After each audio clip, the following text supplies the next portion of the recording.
இந்த வீடியோவில் நாம இன்னைக்கு பார்க்க போகிற டாபிக் கிளாஸ் 9ல் இருக்கக்கூடிய கிராவிடேஷன் அப்படின்ற சாப்டர் தான் எக்ஸ்பிளைன் பண்ண போகிறோம். சில நாட்களாகவே நம்ம சப்ஸ்கிரைபர் நிறைய பேர் இந்த பர்டிகுலர் சாப்டர் எக்ஸ்பிளைன் பண்ணுங்க அப்படின்னு கேட்டிருந்தாங்க. ஒரு சில பேர் ரெக்கமெண்ட் வேறு பண்ணாங்க, கேட்குறாங்க ஸ்டூடெண்ட்ஸ் ப்ளீஸ் எக்ஸ்பிளைன் பண்ணுங்க அப்படின்ட்டுன்னு.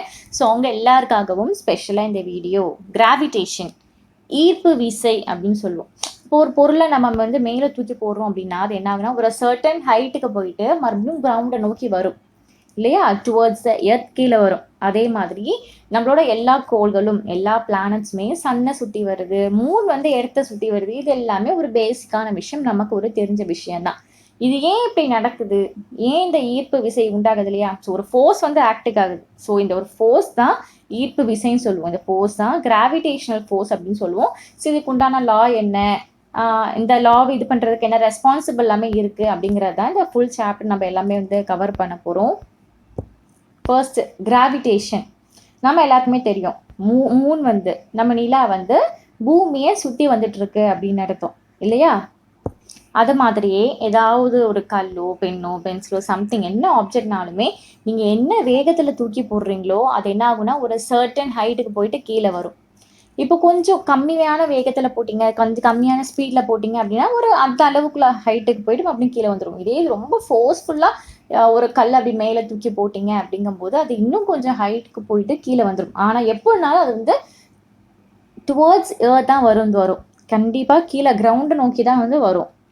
இது ஏன் அப்படின்னு முதல்ல சிந்தனை பண்ணது யாரு அப்படின்னா நியூட்டன் தான். ஸோ நியூட்டன் தான் பண்ணியிருக்காங்கன்றது ப்ரூஃப் இருக்குது. பட் அதுக்கு முன்னாடி நிறைய பேர் வந்து சொல்லியிருக்கலாம்.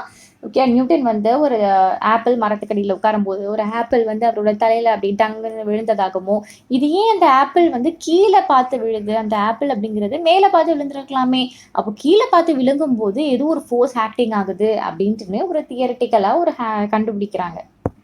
இன்னும் அந்த ஆராய்ச்சியில் பண்ணி எதனால இப்போ இந்த ஆப்பிள் வந்து கீழே பார்த்து விழுந்தது, அதே மாதிரி இந்த ஏர்த்தை சுற்றி மூன் வந்துட்டே இருக்கே, அது அப்போ கீழே விழாமல் அது ஒரு சர்க்குலர் பாத்தில் சுற்றி வந்துட்டே இருக்கே, இதுக்கு என்ன காரணம் அப்படின்ட்டு நிறைய யூகிக்கிறார். ஸோ யூகிச்சு என்ன ஒரு அனுமானம் வைக்கிறாங்க அப்படின்னா ஒரு ஃபோர்ஸ் தான் எந்த ஒரு விஷயத்துக்கு ஆப்பிள் மேலேருந்து கீழே விழுந்தாலுமே சரி, இந்த மூன் வந்து ஏர்த்தை சுற்றி வந்தாலுமே சரி, ஏதோ ஒரு ஃபோர்ஸ் வந்து ரெஸ்பான்சிபிளாக இருக்குது இந்த ரெண்டு கேசஸுமே அப்படின்ற மாதிரி கண்டுபிடிக்கிறாங்க. அவர் இன்னும் ஆர்கியூ பண்ணுறாரு அப்படின்னா each point of its orbit, அதாவது அதோட சுற்றுப்பாதையில் ஒவ்வொரு கட்டத்தில் நகரும் போதும் மூன் வந்து ஒரு ஸ்ட்ரெயிட் லைனில் போகிறதுக்கு பதிலாக பூமியை நோக்கி வந்து விழுந்துட்டுருக்கு. ஓகே, ஸோ அப்படி விழுந்துட்டு இருக்கு மீன்ஸ் அட்ராக்ட் ஆகிருக்கு, ஒவ்வொரு பாயிண்ட்லேயும் பூமியை நோக்கி அட்ராக்ட் ஆகிட்டுருக்கு. ஸோ அப்படி அட்ராக்ட் ஆகிறதுனால தான் இந்த மூன் வந்து சுற்றி வந்துட்டு இருக்குன்னு சொல்கிறோம். இப்போ விழுந்துட்டு இருக்கு அட்ராக்ட் ஆயிருக்குன்னா நம்ம யாருமே வந்து அது கண் கூட அது அட்ராக்ட் ஆகிறத பார்க்கல, ஏதோ அது பாட்டு அப்படியே அதோட பாதையில் சுற்றி வந்துட்டு இருக்கு அப்படின்னு நம்ம பார்த்துட்டு இருக்கோம் இல்லையா? இதுக்கு ஒரு சின்ன எக்ஸாம்பிள் ஒன்று வந்து சொல்கிறேன். ஒரு த்ரெட்டை எடுத்துக்கோங்க, அந்த த்ரெட்டோட ஒரு முனையில் வந்து ஒரு குட்டி ஸ்டோன் வந்து கெட்டிக்கோங்க, இன்னொரு முனையில் உங்கள் கையில் வச்சுட்டு அப்படி நல்லா சுற்றுங்க. அந்த பிக்சரில் காமிக்கிறாங்க இல்லையா? ஸோ அதே மாதிரி நல்லா இப்படி வந்து சுற்றும் போது என்ன ஆகும்னா அந்த ஸ்டோனோட வெயிட்டுக்கும் நீங்கள் அந்த சுற்றுற அந்த பாதைக்குமே அந்த சர்க்குலர் பாத்துக்குமே நல்ல ஒரு நீங்கள் தான் ஒரு சென்டர் பாயிண்ட் அப்படின்னா உங்களை சுற்றி அந்த த்ரெட் வந்து சுற்றிட்டே இருக்கும். ஒரு கட்டத்தில் நீங்கள் அந்த த்ரெட்டை வந்து கை விடும்போது ரிலீஸ் பண்ணும்போது என்ன ஆகும் அப்படின்னா ஒரு நேர் கோட்டில் ஒரு ஸ்ட்ரெயிட் லைனில் அந்த த்ரெட்டோட நூலும் அப்படியே போயிட்டு கீழே வந்து விழுந்துருமா. ஸோ இந்த ஒரு டைரக்ஷன்ஸ் வந்து நோட் பண்ணி வச்சுக்கோங்க. அது சர்க்குலர் பாத்தில் வந்து சுற்றுற டைரக்ஷன்ஸையும் நோட் பண்ணி வச்சுட்டு நீங்கள் த்ரெட்டை ரிலீஸ் பண்ணதும் அது ஒரு நேர் கோட்டில் போய் கீழே விடுது இல்லையா? ஸோ அந்த ஒரு டைரக்ஷன்ஸ் வந்து நோட் பண்ணி வச்சுக்கோங்க. இந்த த்ரெட்டை ரிலீஸ் பண்ணுறதுக்கு முன்னாடி இந்த ஸ்டோன் என்ன ஆகுமோ ஒரு சர்க்குலர் பாத்தில் வந்து உங்களுக்கு சுற்றிச்சு, ஒரு சர்டன் ஸ்பீடில் வந்து சுற்றிச்சு. அதுக்கப்புறமா அதோட டைரக்ஷன்ஸ் வந்து ஒவ்வொரு பாயிண்ட்லேயும் வந்து சேஞ்ச் ஆகிட்டே இருக்குமோ அதோட ஸ்பீடுக்கு ஏற்ற மாதிரி. ஓகேவா? So change of direction involves change of வெலாசிட்டினா ஸ்பீட் அப்படின்னு அர்த்தம். அதாவது அந்த நீங்கள் த்ரெட்டில் சுற்றுறீங்களே அதோட டைரக்ஷன்ஸ் வந்து ஒவ்வொரு பாயிண்ட்லேயும் மாறும்போது அதோட ஸ்பீடுமே வந்து மாறுபடுது. ஏதோ ஒரு ஆப்ஜெக்ட் அந்த சென்டரை மையமாக வச்சு ஒரு சர்க்குலர் பாத்தில் அதே ஸ்பீடில் சுற்றும் போது அந்த பாடி வந்து மூவ் ஆகுது இல்லையா? ஸோ அந்த இடத்துல ஒரு பர்டிகுலர் ஃபோர்ஸ் ஆக்டிங் ஆகுது. ஸோ அந்த ஃபோர்ஸை என்ன சொல்லுவாங்க அப்படின்னா சென்ட்ரிபெடல் ஃபோர்ஸ் அப்படின்னு சொல்லுவாங்க. அதாவது சென்ட்ரிபெடல் அப்படின்னா சென்டர் சீக்கிங், அந்த நடு பகுதியை மையமாக வச்சு ஒரு ஃபோர்ஸ் வந்து சர்க்குலர் பாத்தில் ஒரு ஸ்பீடில் சுற்றிட்டு வருதுன்னா அதுதான் சென்ட்ரிபெடல் ஃபோர்ஸ் அப்படிங்கிறது. இந்த ஒரு ஃபோர்ஸ் ஆப்சன்ஸ் ஆகும்போது, நீங்கள் எப்போ அந்த த்ரெட்டை விடும்போது அந்த ஃபோர்ஸ் வந்து அந்த இடத்துல இயங்கலை. ஸோ அந்த இடத்துல அந்த ஃபோர்ஸ் வந்து இயங்காத போது, ஆப்சன்ஸ் ஆகும்போது அந்த ஸ்டோன் வந்து பறந்து ஒரு ஸ்ட்ரெயிட் கோட்டில் பறந்து போய் கீழே வந்து விழுந்துடும். ஸோ அது பறந்து போகும்போது எப்படி போகுதுன்னா, the straight line will be a triangle to the circular path. அதாவது ட்ராங்கிள்னா அந்த பிக்சர் வந்து பார்த்துக்கோங்களேன். இந்த சர்க்கிளில் அப்படியே அந்த மேல் பகுதி டச் பண்ணிட்டு போதா ஏபிசி, ஏதோ ஒரு பகுதியை டச் பண்ணிட்டு ஒரு நேர் கோட்டில் போகுமா. ஓகே, அப்படி போகிறது தான் ட்ராங்கிள் டு த சர்க்கிள் அப்படின்னு வந்து சொல்லுவோம். ஸோ இதே ஒரு பாயிண்ட் தான் நம்மளோட 3க்கும் 8க்கும் நடுவில் வந்து உண்டாகுது. ஓகேவா? இந்த ஒரு ஃபோர்ஸ் தான், இந்த சென்ட்ரிபீடல் ஃபோர்ஸ் தான் வந்து இதாகுது. இதனால தான் எர்த் வந்து 3 அட்ராக்ட் பண்ணி வச்சுக்குது. ஆக்சுவலி 2மே அட்ராக்ட் ஆகுது. ஆனால் 3 அட்ராக்ட் ஆகுறது நமக்கு நிறைய தெரியுது. ஏன்னா இது வந்து சைஸ் அப்படிங்கிறது இம்பார்ட்டன்ட் தான். நம்ம அதில் வந்து அடுத்ததுலேருந்து பார்ப்போம். ஓகேவா? ஒருவேளை இந்த ஒரு ஃபோர்ஸ் இந்த இடத்துல ஆக்டிவ் ஆகலை, ஆப்சன்ஸாக இருந்துச்சு அப்படின்னா என்ன ஆகும், நம்ம எப்படி இந்த ஸ்டோன் வந்து பறந்து போய் கீழே விழுந்துச்சோ அதே மாதிரி நம்மளோட நிலாவும் ஒரு இந்த சர்க்குலர் பார்ட்டில் சுற்றிட்டு இருக்க அந்த நேர்கோட்டில் மேலே போயிட்டு அப்படியே கீழே வந்து விழுந்துருமா. ஓகேவா? ஸோ நம்ம வந்து ஆப்பிள் வந்து கீழே விழுறத பார்த்தோம். இந்த இடத்துல வந்து தேர்ட் லா வந்து அப்ளிகபிள் ஆகுது. அதாவது எர்த்தும் வந்து ஆப்பிள் அட்ராக்ட் பண்ணுது, ஆப்பிளும் வந்து எர்த் அட்ராக்ட் பண்ணுது. ஸோ 2மே வந்து ஒரு ஈக்குவல் ஃபோர்ஸ் மூலியமாக அட்ராக்ட் பண்ணிட்டு இருக்கு. ஆனால் இது செகண்ட் லாவில் பார்த்தோம் அப்படின்னா, இந்த ஃபோர்ஸ் ஆஃப் அட்ராக்ஷன் நடக்கிறதுக்கு ஒரு முக்கியமான விஷயம் என்ன அப்படின்னா, மாஸ் ஆஃப் அன் ஆப்ஜெக்ட். அந்த ஆப்ஜெக்டோட சைஸ், வெயிட் என்ன அப்படிங்கிறதுமே ரொம்ப இம்பார்ட்டன்ட் தான் அப்படின்னு சொல்கிறாங்க. நான் சொன்னேன் இல்லையா, ஆப்பிள் எர்த் 2மே வந்து அட்ராக்ட் ஆகிட்டு இருக்கு.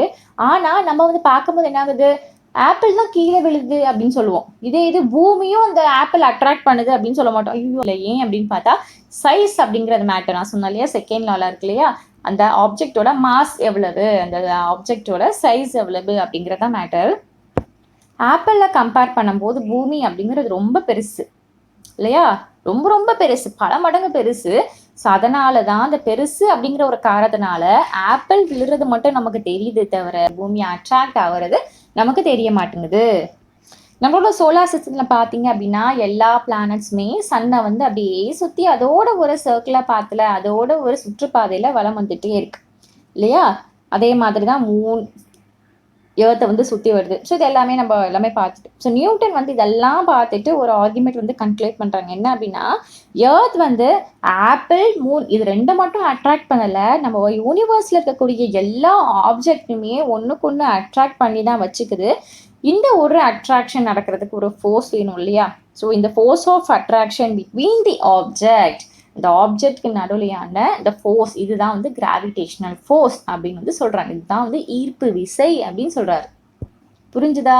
சிம்பிள் மேட்டர் தான், ஆனால் சுற்றி சுற்றி சுற்றி சுற்றி கொண்டு போயிருப்பாங்க.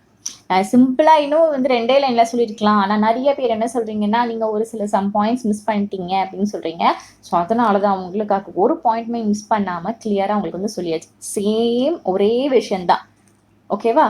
ஸோ ஒரு ஆப்ஜெக்ட்டுக்கு வந்து அந்த அட்ராக்ஷன் வந்து எல்லா இதுலையுமே நடக்குது. அந்த ஒரு ஃபோர்ஸ்க்கு பேர் வந்து கிராவிடேஷனல் ஃபோர்ஸ். அவ்வளோதான், முடிஞ்சிச்சு.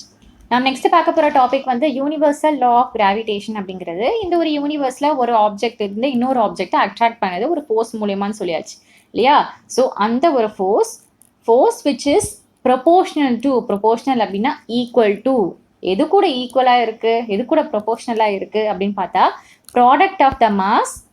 இந்த மாஸ்னா அந்த அளவு, அந்த ஆப்ஜெக்டோட அளவு கூட ஈக்குவலாக இருக்குது. அண்ட் இன்வர்ஸ்லி ப்ரொபோர்ஷனல்னா நேர்மாறான விகிதம் அப்படின்னு அர்த்தம்.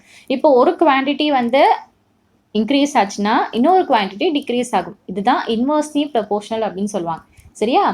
So the force which is proportional to product of a mass and inversely proportion to square of distance between them. அந்த 2 ஆப்ஜெக்ட்க்கு உண்டான அந்த டிஸ்டன்ஸ் இருக்கு இல்லையா, ஸோ அது வந்து இன்வர்ஸ்லி ப்ரொபோர்ஷனலாக இருக்குது அப்படின்னு சொல்கிறாங்க. இப்போ இந்த பிக்சரை வந்து பார்த்துக்கோங்களேன். இந்த பிக்சரை பார்த்தா 2 ஆப்ஜெக்ட் இருக்குது, ஒன்று ஏ ஒன்று பி அப்படிங்கிறது இந்த படத்தை பார்த்தாவே தெரியும். ஸோ அந்த டி அப்படிங்கிறது எதை டினோட் பண்ணுது அப்படின்னா டிஸ்டன்ஸ் ஆஃப் 2 ஆப்ஜெக்ட். இந்த ஏபி இதோட டிஸ்டன்ஸை வந்து கவர் பண்ணுது. ஓகேவா? ஸோ எம் அப்படிங்கிறது சைஸ் ஆஃப் 2 ஆப்ஜெக்ட். இப்போ நீங்கள் பார்த்தீங்கன்னா ஏவோட சைஸ் வந்து கொஞ்சம் பெருசாக இருக்கும் பியை கம்பேர் பண்ணும்போது. ஸோ எம் வந்து சைஸ் ஆஃப் அன் 2 ஆப்ஜெக்ட் அப்படின்னு சொல்லலாம். force of attraction between two object denotes F. இந்த ரெண்டு ஆப்ஜெக்ட்க்கு உண்டான ஒரு ஃபோர்ஸ் ஆஃப் அட்ராக்ஷன் இருக்கு இல்லையா, ஒரு ஈர்ப்பு விசை இருக்கு இல்லையா, ஸோ இதை வந்து டினோட் பண்ணுறது எஃப் அப்படின்ற மாதிரி டினோட் பண்ணுவாங்க.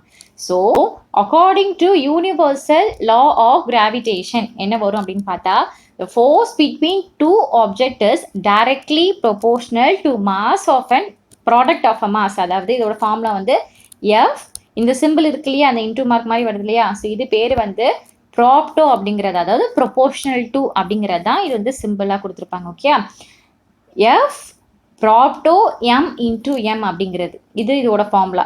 And force between two object is inversely proportional to square of the distance between them. F propto அதாவது proportional to 1 divided by D square அப்படிங்கிறது. இந்த ரெண்டு ஈக்குவேஷன்ஸ் நம்ம கம்பைன் பண்ணோம் அப்படின்னா force proportional to m into m divided by d square. அப்படி இல்லைனா f equals to g m into m divided by d square அப்படிங்கிறது. இல்லை g அப்படிங்கிறது யூனிவர்சல் கிராவிடேஷனல் கான்ஸ்டன்ட் அப்படிங்கிறது. ஸோ நம்ம இதை வந்து மல்டிப்ளை பண்ணால் என்ன ஆகும், f into d square equal to g m into m இல்லைனா g equal to f d square divided by m into m அப்படிங்கிறது. இந்த SI யூனிட் எப்படி கிடைக்கும் அப்படின்னு பார்த்தா, நம்ம வந்து அந்த unit of a force and distance and மாஸை வந்து சப்ஸ்டியூட் பண்ணுறது மூலயமா கிடைக்கும். ஸோ இதில் வரக்கூட சம்ஸ் அந்த ஈக்குவேஷன்ஸ் எல்லாமே பார்த்துக்கோங்க. இப்போ நான் எக்ஸ்பிளைன் பண்ண மூலயமா ஈக்குவேஷன்ஸ்லாம் உங்களுக்கு அந்த அளவுக்கு புரியாது, நீங்கள் அதை படித்தா மட்டும் தான் புரியும். நான் வெறும் இந்த எக்ஸ்பிளனேஷன் மட்டும் சொல்கிறதுக்கு வந்து ட்ரை பண்ணுறோம். ஓகேவா, நம்ம நெக்ஸ்ட் பார்க்க போகிற டாபிக் வந்து importance of the universal law of gravitation அப்படிங்கிறது. மொத்தம் 4 இம்பார்ட்டன்ஸ் இருக்குது. The force that binds us to the earth. Binds அப்படின்னா பிணைக்கிறது அப்படின்னு அர்த்தம். ஸோ நம்மளையும் இந்த எர்த்து கூட வந்து இந்த ஃபோர்ஸ் வந்து ஒரு பிணைப்பாக வந்து வச்சிருக்கு, ஒரு பாண்டிங்காக வந்து வச்சிருக்கு அப்படின்னு சொல்லலாம். Second point, motion of and moon around earth. So நம்ம எர்த் வந்து மூன் வந்து எர்த்தை சுற்றி வர்றதுக்கு ஹெல்ப் பண்ணுது. அதுக்கப்புறம் motion of a planets around the sun. So நம்மளோட கோள்கள் எல்லாமே சூரியனை சுற்றி வளம் வந்துட்டுருக்கு. அப்புறம் tides due to the moon and sun. Tides அப்படின்னா அலைகள், வேவ்ஸ்னு அர்த்தம். ஸோ இதுக்கு உண்டான காரணமும் மூன் அண்ட் சன் அந்த ஈர்ப்பு விசைனால தான். நம்ம நெக்ஸ்ட் பார்க்க போகிற டாபிக் வந்து ஃப்ரீ ஃபால் அப்படிங்கிறது. இப்போ நீங்கள் ஒரு ஸ்டோனை வந்து எடுத்துட்டு மேலே பார்த்து நீங்கள் தூக்கி போடுங்க. Okay, upwards. Okay, throw upwards. So மேலே பார்த்து தூக்கி போட்டிங்கன்னா உங்களோட நீங்கள் எந்த அளவுக்கு ஃபோர்ஸை கொடுத்து போடுறீங்களோ அந்த அளவுக்கு அது ஒரு சர்டன் ஹைட்டுக்கு போகும். போயிட்டு மறுபடியும் வந்து டுவர்ட்ஸ் எர்த் வந்து ஃபாலிங் டவுன் ஆகும் இல்லையா. ஸோ எர்த் வந்து அந்த ஒரு ஆப்ஜெக்டை அட்ராக்ட் பண்ணுது டுவர்ட்ஸ் இட். ஓகே, எர்த் வந்து அந்த பர்டிகுலர் ஸ்டோனை அப்சர்வ் பண்ணுது. இது வந்து எதுக்காக அப்படின்னா கிராவிடேஷனல் ஃபோர்ஸ் அப்படிங்கிறது. ஆனால் இந்த ஆப்ஜெக்ட் வந்து எர்த்தை நோக்கி வரும்போது ஒரு வகையான இந்த ஃபோர்ஸ் இதாகுது இல்லையா, அந்த ஸ்பீட்லாம் வருது இல்லையா, அந்த ஃபோர்ஸ் இதை வந்து நம்ம என்ன சொல்லுவோம் அப்படின்னா இந்த object are in free fall அப்படின்னு சொல்லுவோம். இந்த ஆப்ஜெக்ட் ஆர் இன் ஃப்ரீ ஃபாலில் இந்த டைரக்ஷன் அப்படிங்கிறது மாறாது. ஆனால் அந்த எர்த்தை நோக்கி அட்ராக்ட் ஆகுறதுனால there will be a change in velocity. அதோட ஸ்பீடு வந்து கூட்டி குறைச்சலாக வரதுல வேறுபாடுகள் இருக்கும். ஆனால் நம்ம மேலே தூக்கி போகிற ஒரு கீழே வரும்போது டைரக்ஷன் அப்படிங்கிறது மாறாது. அதில் ஏதாவது ஒன்று வந்து தடுக்கிறது வரைக்கும் தான். இப்போ ஏதாவது ஒரு ஆப்ஜெக்ட் வந்து அப்படியே ஃபால்ஸ் ஆகுது அப்படின்னா அந்த இடத்துல ஆக்சிலரேஷன் இருக்குது அப்படின்னு அர்த்தம். ஆக்சிலரேஷன்னா வேகம். ஸோ வேகம் அப்படிங்கிறது இருக்கும். இந்த ஒரு acceleration is due to earth gravitational force. இந்த எர்த்தோட இந்த கிராவிடேஷனல் ஃபோர்ஸ்னால தான் இந்த ஆக்சிலரேஷனே வந்திருக்கு. ஸோ இதை டினோட் பண்ணுறது எப்படின்னு பார்த்தா ஜி அப்படிங்கிற டினோட் பண்ணுவாங்க. The unit of g is same as acceleration, that is ms2 அப்படிங்கிறது. ஓகேவா, செகண்ட் லா ஆஃப் மோஷன் பொறுத்த வரைக்கும் என்ன சொல்கிறாங்க, the force is the product of mass and acceleration. ஓகேவா, நம்ம 9.2 ஆக்டிவிட்டி பார்த்தோம் இல்லையா, ஒரு ஸ்டோனை வந்து த்ரோ பண்ணி மேலே போட்டோம் அப்படின்னா ஒரு சர்டன் ஹைட்டுக்கு போயிட்டு மறுபடியும் வந்து ஃபால் டவுன் ஆகி கீழே வந்துடும் அப்படின்ட்டு. ஸோ அப்படி ஃபால் டவுன் ஆகி கீழே வரதுல இந்த இடத்துல ஆக்சலரேஷன் இன்வால்வ் ஆகுதுன்னு பார்த்தோம். அந்த ஃபாலிங் ஆப்ஜெக்ட் இது எதுக்காக அப்படின்னு பார்த்தா due to the gravitational force அப்படிங்கிறத. ஸோ இந்த ஒரு கிராவிடேஷனல் ஃபோர்ஸை டினோட் பண்ணுறது தான் ஜி அப்படிங்கிறது. நம்ம பார்த்த பாயிண்ட்ஸ் இதை ரிப்பீட்டடாக மறுபடியும் வந்துட்டே இருக்கும். நீங்கள் மனசில் வந்து நல்லா பதிய வச்சுக்கோங்க. ஓகேவா, therefore the magnitude of the gravitational force F, இது denote பண்றது F, will be equal to the product of the mass and acceleration due to the gravitational force. ஓகேவா, the magnitude of the gravitation force F வந்து equal to எது கூட equal to அப்படின்னு பார்த்தா எது கூட ஈக்குவல்ஸாக இருக்குது அப்படின்னு பார்த்தா the product of the mass and acceleration. எதுக்காக? due to the gravitational force, that is F equal to mg அப்படிங்கிறது. இங்கே வரக்கூடிய ஃபார்முலா சம்ஸ் எல்லாமே வந்து பார்த்துக்கோங்க. ஓகேவா? நம்ம நெக்ஸ்ட் பார்க்க போகிற topic motion of object under the influence of gravitational force of the earth அப்படிங்கிறது. ஒரு பேப்பர், ஷீட் ஆஃப் பேப்பர் எடுத்துக்கோங்க. ஸோ அதுக்கப்புறமா ஸ்டோனும் எடுத்துக்கோங்க. என்ன பண்ணணும்னா முதல் மாடியிலேருந்து ரெண்டையுமே அட் அ டைமில் கீழே போடணும். ஸோ கீழே போடும்போது நம்ம என்ன நோட் பண்ணணும் அப்படின்னா, பேப்பரை விட ஸ்டோன் வந்து சீக்கிரமாக நம்ம எர்த்தை வந்து ரீச் ஆகுது அப்படின்னு அர்த்தம். இது எதுக்காக அப்படின்னு பார்த்தா, பிகாஸ் ஆஃப் ஏர் ரெசிஸ்டன்ஸ், காற்று எதிர்ப்பு காரணமாக இந்த வெயிட் லெஸ்ஸாக இருக்கக்கூடிய பேப்பர் வந்து கொஞ்சம் ஸ்லோவாக கீழே விழுது, வெயிட்டாக இருக்கக்கூடிய அந்த கல் வந்து கொஞ்சம் ஸ்பீடாகவே கீழே விழுது. அந்த ஆப்ஜெக்ட் வந்து கீழே விழுறதுனால ஒரு ஃப்ரிக்ஷன் வந்து ஏற்படுமா. ஸோ ஓகேவா? அந்த ஃப்ரிக்ஷன் ஏற்படும் போது என்ன ஆகுது அப்படின்னா, அந்த பேப்பரில் இருக்கக்கூடிய அந்த காற்று தரக்கூடிய எதிர்ப்பு, இந்த காற்று தரக்கூடிய ரெசிஸ்டன்ஸ் வந்து ஸ்டோனை கம்பேர் பண்ணுறதை விட, ஸ்டோனுக்கு தர ரெசிஸ்டன்ஸை விட அதிகமாக இருக்கலாம். அதனால தான் ஸ்டோன் வந்து சீக்கிரமாக விழுது, பேப்பர் வந்து கொஞ்சம் ஸ்லோவாக, ஸ்டோனை விட கொஞ்சம் ஸ்லோவாக வந்து கீழே விழுது. இந்த சேம் எக்ஸ்பிரிமெண்ட்டை நம்ம ஒரு கிளாஸ் ஜாரில் பண்ணுவோம். ஆனால் என்னென்னா, உள்ளே வந்து ஒரு சொட்டு காற்று இல்லாமல் எல்லாத்தையும் வெளியே எடுத்துட்டு இதே எக்ஸ்பிரிமெண்ட்டை நம்ம வந்து பண்ணோம் அப்படின்னா என்ன ஆகுது அப்படின்னு பார்த்தா, ரெண்டுமே அட் அ டைமில் நம்ம கீழே போடும்போது ரெண்டுமே ஒரே லெவலில் தான் கீழே வந்து விழுமா. இதில் எந்த ஒரு இன்க்ரீஸோ டிக்ரீஸோ ஆகாதான். ஏன்னா இந்த ஜாருக்குள்ளே வந்து காற்று, ஏர் அப்படிங்கிறது இல்லை, நம்ம கம்ப்ளீட்டாக எடுத்துட்டோம். ஸோ அந்த காற்று எதிர்ப்பு, ஏர் ரெசிஸ்டன்ஸ் இருக்கிறதுனால தான் வெயிட்டான பொருள் சீக்கிரமாக கீழே விழுது, வெயிட் வந்து கம்மியாக இருக்கிற அந்த ரொம்ப தின்னான பொருள் வந்து கொஞ்சம் ஸ்லோவாக கீழே விழுது. So object like hollow or solid, big or small fall at the same rate. ஓகேவா? நம்ம நெக்ஸ்ட் பார்க்க போகிற டாபிக் மாஸ். மாஸ்னால் என்ன? நம்ம முன்னாடி நம்மலாம் போன சாப்டர்லேயே வந்து பார்த்துட்டோம் நம்ம. ஸோ ஒரு amount of matter of a body is called. அந்த பாடி அப்படிங்கிறது எவ்வளோ ஒரு பெருசாக இருக்குது, அந்த வெற்றிடத்தை எவ்வளோ பெருசாக நிரப்புது அப்படிங்கிறதா மாஸ் அப்படின்னு சொல்லுவோம். So mass of and body is measured of is inertia. இனர்ஷியானா என்ன? செயலற்ற தன்மை அப்படின்னு அர்த்தம்.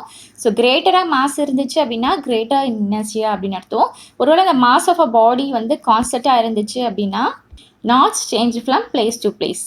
நெக்ஸ்ட் பார்க்க போகிறது வெயிட். நம்ம எல்லாரும் இவ்வளோ நேரம் படிச்சுட்டு இருந்தோம். எர்த் வந்து ஒரு சில எல்லா ஆப்ஜெக்ட்டுமே வந்து அட்ராக்ட் பண்ணுறது ஒரு சர்டன் ஃபோர்ஸோட அப்படின்னு பார்த்தோம். அண்ட் திஸ் ஃபோர்ஸ் எதை டிபெண்ட் பண்ணி இருக்குது அப்படின்னா, mass of an object and acceleration due to gravity, ரெண்டுமே டிபெண்ட் பண்ணி தான் அந்த ஃபோர்ஸ் அப்படிங்கிறது இருக்குது. அந்த ப்ராஜெக்ட் வந்து எவ்வளோ பெருசானது, எவ்வளோ மாசானது, அண்ட் ஆக்சலரேஷன் அந்த கிராவிட்டி மூலமாக எவ்வளோ வேகமாக அந்த இது வந்து அட்ராக்ட் ஆகுது, டிஸ்டன்ஸ் இதெல்லாம் பொறுத்து தான் இந்த ஒரு வெயிட் அப்படிங்கிறது இருக்குது. ஸோ இதுக்குண்டான ஃபார்முலா என்ன? F equal to M into A அப்படிங்கிறது. எம் அப்படிங்கிறது mass of an object, A அப்படிங்கிறது ஆக்சலரேஷன். ஸோ இதே இது நம்ம எப்படி சொல்லலாம் அப்படின்னா, F equal to M into g அப்படின்னு சொல்லலாம். ஜி அப்படின்னா என்ன? Acceleration due to gravity. The force of attraction of earth of an object is known as weight of the object. இதை டினோட் பண்ணுறது என்ன அப்படின்னு பார்த்தா W அப்படிங்கிற டினோட் பண்ணுவோம். ஸோ இதை வந்து சப்ஸ்டியூட் பண்ணோம் அப்படின்னா இந்த சேம் ஈக்குவேஷனில் வரும் W equal to M into G அப்படிங்கிறது. ஸோ ஜி வந்து ஒரு கான்ஸ்டன்ட் பிளேஸில் இருக்கும்போது அதோட ஈக்குவேஷன் எப்படி வரும்னா WAM அப்படின்ற மாதிரி வரும். அதுக்கப்புறம் SI unit of weight is same at a force is Newton N அப்படிங்கிறது. நம்ம நெக்ஸ்ட் பார்க்க போகிற டாபிக் வந்து weight of the object on the moon. எர்த்தில் இருக்க ஆப்ஜெக்ட் வந்து அதோட ஃபோர்ஸ்னால வந்து வெயிட்டை பொறுத்தது, அது எந்த அளவுக்குள்ள அட்ராக்ட் ஆகுது அப்படிங்கிறத பொறுத்து நான் சொன்னேன் இல்லையா. ஸோ இப்போ இந்த எர்த்தில் இருக்கக்கூடிய ஆப்ஜெக்ட் வந்து அட்ராக்ட் ஆகுது இல்லையா, அதே மாதிரி தான் ஒரு சில எல்லா ஆப்ஜெக்ட்ஸுமே வந்து மூன்லேயும் அட்ராக்ட் ஆகும், அதுக்கு உண்டான ஃபோர்ஸுமே இருக்குது. ஆனால் என்ன அப்படின்னா, எர்த்தை விட மூனில் இருக்கக்கூடிய அந்த அட்ராக்ஷன் ஃபோர்ஸ் அப்படிங்கிறது கம்மியாக இருக்குது. ஏன் அப்படின்னா அங்கே இருக்கக்கூடிய அந்த கிராவிடேஷன் ஃபோர்ஸ் வந்து மூணில் கம்மியாக இருக்குது. அதனால தான் எல்லாமே அந்த ஈர்ப்பு விசை அப்படிங்கிறது வந்து எர்த்தில் வந்து அதிகமாக இருக்குது. So by applying the universal law of gravitation, the weight of object of a moon will be WM equals to GM into M divided by R²M அப்படிங்கிறது. ஸோ இந்த ஈக்குவேஷன்ஸ் எல்லாமே கொஞ்சம் பார்த்துக்கோங்க. நான் சொல்கிறது மூலிமா உங்களுக்கு வந்து மனசில் வந்து அந்தளவுக்கு பதியாது.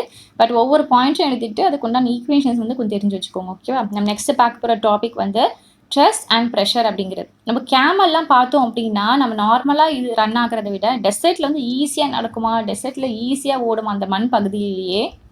ஸோ அதோட காலமைப்பு அதே மாதிரி நம்ம அந்த கட்டிங் டூல்ஸ்லாம் பார்த்தோம் அப்படின்னா அதோட எட்ஜஸ் வந்து ஷார்ப்பாக இருக்கும். அதோட எட்ஜஸோட ஷார்ப்னஸ் குறையுது அப்படிங்கும்போது காய்கறி கூட கட் பண்ணாது. ஸோ இதெல்லாமே நம்ம வந்து நோட் பண்ணியிருக்கோம் இல்லையா. இது ஏன் அப்படின்னா இது ஒரு சிம்பிள் கான்செப்ட் மூலியமாக தான். Net force in particular direction இது வந்து ட்ரஸ்ட் அப்படின்னு சொல்லுவாங்க. ஃபோர்ஸ் பர் யூனிட் இன் ஏரியா இது வந்து ப்ரெஷர். ஒரு சுச்சுவேஷன் சொல்கிறேன். ஸோ அது மூலியமாக உங்களுக்கு ட்ரஸ்ட்னா என்ன, ப்ரெஷர்னா என்ன அப்படின்னு ஈஸியாக வந்து அண்டர்ஸ்டாண்ட் ஆயிரும். இப்போ ஒரு போர்டில் வந்து ஒரு போஸ்டரை வந்து ஃபிக்ஸ் பண்ணணும். ஸோ அந்த போஸ்டர் வந்து நீங்கள் with help of a drawing pin இருக்கு இல்லையா, குட்டி குட்டி, ஸோ அந்த பின்னை வச்சு நீங்கள் வந்து அது வந்து போஸ்டர் வந்து ஒட்ட போகிறீங்க. ஸோ வந்து என்ன பண்ணணும், அப்படி ஒட்டும் போது நம்மளோட தம்பை வச்சு கரெக்டாக அந்த பின்னோட ஹெட்டில் வந்து கரெக்டாக நம்ம ஒரு ப்ரெஷர் கொடுக்குறோம். ஸோ ப்ரெஷர் கொடுக்கும்போது என்ன ஆகுது அப்படின்னா, the force act smaller area the pin, அந்த இடத்துல மட்டும்தான் அது வந்து அட்ராக்ட் ஆகுது, ஹெட்டில் மட்டும் தான் நம்ம வந்து ப்ரெஷர் கொடுக்குறோம், இதாகுது. ஸோ என்ன ஆகுது அப்படின்னா, அந்த பின்னோட முனை இருக்கு இல்லையா, இஸ் பர்பெண்டிகுலர்னா செங்குத்தாக போய் அந்த போர்டோட சர்ஃபேஸில் போய் பதியுமா. ஸோ அது வந்து பின்னாகுது, அந்த இடத்த மட்டும் தான் வந்து பின்னாகும். ஒரு பின் குத்தினா போதாது, ஒரு 4 பக்கம் குத்தினா தான் ஸ்டேபிளாக இருக்கும். பேப்பர் எல்லாம் பறந்து போயிடும். பறக்கிறது அப்படிங்கிறத விட கொஞ்சம் டீசெண்டாக இருக்காது, அது ஒன்றுக்குன்னா இதாக இருக்காது. ஸோ ஏன்னா அந்த இடத்துல மட்டும் தான் நம்ம ப்ரெஷர் போடுறோம், அந்த பின்னோட வெயிட்டுமே ரொம்ப கம்மி அப்படிங்கிறதுனால அந்த இடத்துல மட்டும்தான் அது வந்து கான்சென்ட்ரேட் பண்ணும். இதே நம்ம வந்து அந்த பீச் சைட்லாம் போனோம் அப்படின்னா நம்ம கால் வந்து சீக்கிரமாக உள்ளே போய் பதியும் இல்லையா. ஸோ கால் வந்து கொஞ்சம் நல்லாவே உள்ளே போகும் நம்ம நடக்கும்போது. இதே நம்ம என்ன பண்ணுவோம்னா படுத்து பார்த்தோம் அப்படின்னா நம்மளோட பாடி உள்ளே போகுமா, கொஞ்சம் கூட போகாது. இந்த 2 கேசஸுமே என்ன அப்படின்னு பார்த்தா, அந்த மண் இருக்கு இல்லையா, மண்ணில் செலுத்தப்படக்கூடிய அந்த சக்தியும் இருக்குது, அதாவது அந்த ஃபோர்ஸும் இருக்குது, அண்ட் உங்களோட பாடி வெயிட்டும் இருக்கான். மோஸ்ட்லி நம்ம என்ன பார்த்தோம் அப்படின்னா, வெயிட்னா என்ன, ஒரு இது தாங்குது, வெயிட்னா என்ன அப்படின்னு பார்த்தா ஃபோர்ஸ் ஆக்டிங் வெர்டிக்கலி டவுன்வர்ட்ஸ் அப்படிங்கிறது, அதாவது செங்குத்தா கீழ் நோக்கி செயல்படும் ஒரு ஃபோர்ஸ் வெயிட் அப்படிங்கிறது பார்த்தோம்.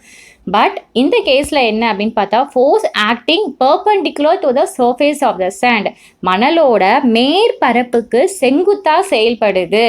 The force acting an object perpendicular to surface is called thrust. இப்படி அந்த மேற்பரப்புக்கு செங்குத்தா ஒரு பொருளோட மீது செயல்படும் சக்தி, அந்த செயல்படக்கூடிய ஃபோர்ஸ் தான் நம்ம வந்து ட்ரஸ்ட் அப்படின்னு சொல்லுவோமா. இப்போ ஒரு லூஸான சாண்டில் வந்து நம்ம மண்ணில் வந்து நிற்கும் போது என்ன ஆகுனா, நம்மளோட பாடி வெயிட் இருக்கு இல்லையா, அது நம்மளோட கால் பகுதியை விட சமம் அப்படிங்கிறது கிடையாது. சின்னது, கால் அப்படிங்கிறது சின்னது, பாடி அப்படிங்கிறது பெருசு.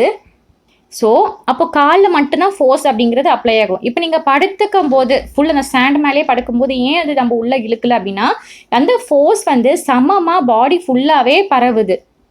ஸோ அந்த ப்ரெஷர் வந்து ஃபுல் பாடியுமே தாங்குறதுனால தான் நம்ம வந்து கால் மட்டும் வைக்கும்போது கால் வந்து உள்ளே போகிறதையும், பாடி ஃபுல்லாக நம்ம வந்து படுக்கும்போது பாடி வந்து உள்ளே போகாதே நம்மளால் வந்து இது பண்ண முடியுது. ஸோ இதுதான் ட்ரெஸ். ஓகேவா.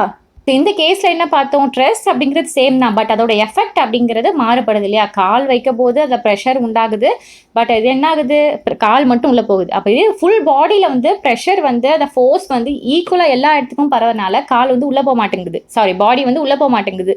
ஸோ த்ரெஸ்ட் அப்படிங்கிறது இந்த இடத்துலையும் நடக்குது, ஆனால் அதோட எஃபெக்ட் இம்பேக்ட் அப்படிங்கிறது வேறு மாதிரி இருக்குது. Therefore, the effect of stress depends on area on which it acts. So அந்த ஏரியாவை பொறுத்து அது மாறுது அப்படின்ற மாதிரி சொல்லலாம். ஸோ அதோட ஃபார்முலா என்ன அப்படின்னு பார்த்தா pressure equal to stress divided by area அப்படிங்கிறது. அப்புறம் சயின்டிஸ்ட் பிளேஸ் பாஸ்கல், ஸோ இவங்களை ஹாண்டர் பண்ணுற விதமாக தான் அந்த எஸ்ஐ யூனிட் ஆஃப் ப்ரெஷரை வந்து பாஸ்கல் அப்படின்னு சொல்லுவோம். ஸோ இதை டினோட் பண்ணுறது பிஏ அப்படின்ற மாதிரி டினோட் பண்ணுவோம். ஸோ இது மூலயமா என்ன தெரிய வருது, ஒரு சின்ன ஏரியாவில் செயல்படுற அதே சக்தி தான் ஒரு பெரிய அழுத்தத்தையும் ஒரு பெரிய பகுதியில் ஒரு சின்ன அழுத்தத்தையும் செயல்படுத்துது அப்படின்ற மாதிரி சொல்லலாம். இதனால தான் அந்த ஆணி இருக்கு இல்லையா, ஆணிக்கெல்லாம் ஒரு பாயிண்ட் பார்த்தோம் அப்படின்னா ரொம்ப பாயிண்டடாக இருக்கும், அதோட எண்ட் பகுதி பார்த்தோம் அப்படின்னா ரொம்ப பாயிண்டடாக இருக்கிறது. அதே மாதிரி தான் நைஃப்க்கு வந்து அதோட ஷார்ப் எட்ஜ் இருக்கிறதுக்கு காரணமும் அதுதான். அதனால தான் பில்டிங் வந்து எவ்வளோ பெருசாக இருந்தாலும் அதோட ஃபவுண்டேஷன் அப்படிங்கிறது வைடாக நல்லா ஸ்ட்ராங்காக இருக்குமா. நாம் நெக்ஸ்ட்டு பார்க்க போகிற டாபிக் வந்து போயன்சி அப்படிங்கிறது அப்படின்னா மிதப்பு நடத்தும், நீரில் மிதக்கும் தன்மை அப்படின்னு அர்த்தம். நம்ம நிறைய இன்சிடென்ட் வந்து இங்கே சொல்லியிருக்காங்க பாருங்களேன். இந்த ஸ்விம்மிங் பூலில் வந்து ஸ்விம் பண்ணும்போது நம்ம பாடி வந்து ரொம்ப லைட்டாக ஃபீல் ஆகுமா. அதே மாதிரி கிணத்துல யாராவது தண்ணி இறைச்சிருந்தீங்க அப்படின்னா கேட்டு பாருங்கள், நம்ம தண்ணி இறைக்கும் போது கூட அந்தளவுக்கு வெயிட் தெரியாது, ஆனால் அந்த எம்டி இதை வந்து தண்ணியை ஊற்றிட்டு அந்த பக்கெட் வந்து ரொம்ப வெயிட்டாக தெரிகிற மாதிரி நமக்கு ஃபீல் ஆகும். அப்புறம் அயன் அண்ட் ஸ்டீல் அதால் உருவான கப்பல் வந்து சிங்க் ஆகாது, கடலில் போகும்போது மூழ்காது. அதே இது இந்த அயன் அண்ட் ஸ்டீலால் உபயோகிக்கூட ஷீட்டு வந்து என்ன ஆகும்னா தண்ணியில் வந்து மூழ்கிடும்.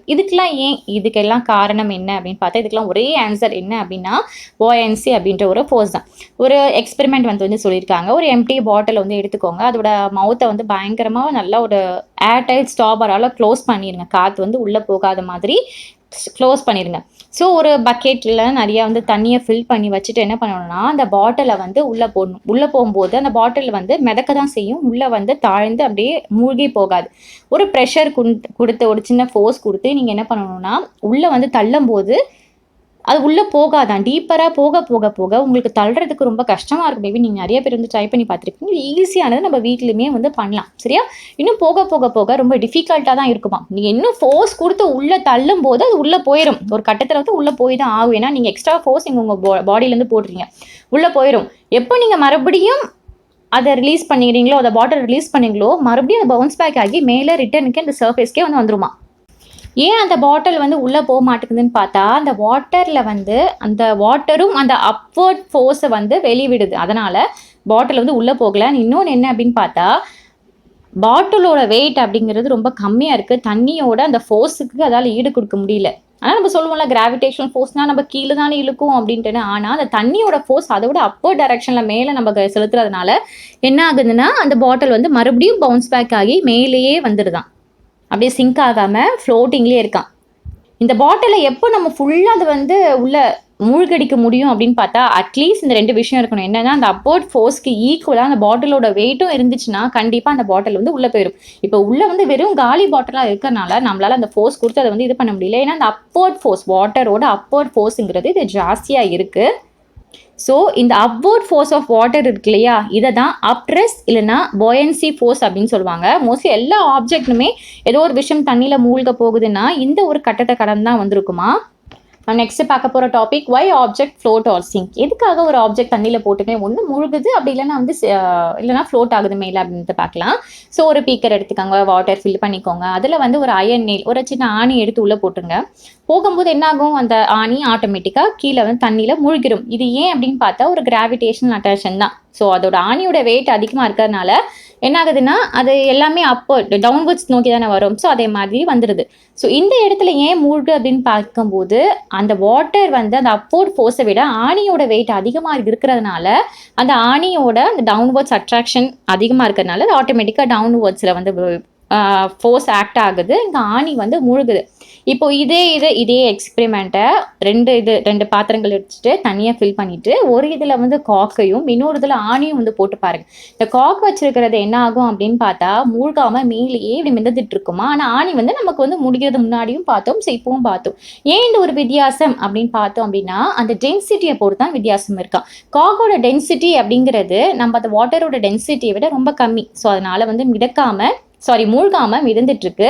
அதே நம்ம இந்த பக்கம் பார்த்தோம்னா ஆணியோட டென்சிட்டி அப்படிங்கிறது ரொம்பவே அதிகம், வெயிட் அப்படிங்கிறது ரொம்ப அதிகம் வாட்டரோட கம்பேர் பண்ணும்போது. ஸோ அதோட டவுன்வர்ட் ஃபோர்ஸ் யூஸ் பண்ணி அது சீக்கிரமாக வந்து மூழ்கிடுது. ஸோ ஒரு ஆப்ஜெக்டோட டென்சிட்டி கம்மியாக இருந்துச்சுன்னா அந்த லிக்விடில் ஃப்ளோட் ஆகுது, ஆப்ஜெக்டோட டென்சிட்டி அதிகமாக இருந்துச்சுன்னா அந்த லிக்விடில் வந்து சிங்க் ஆகுது. அவ்வளோதான் மேட்ரு. ஓகேவா, புரியுதா? நான் பார்க்க போகிற கடைசி டாபிக் வந்து ஆர்கிமிடிஸ் பிரின்சிபல் அப்படிங்கிறது. ஒரு சின்ன ஒரு ஸ்டோன் எடுத்துக்கோங்க.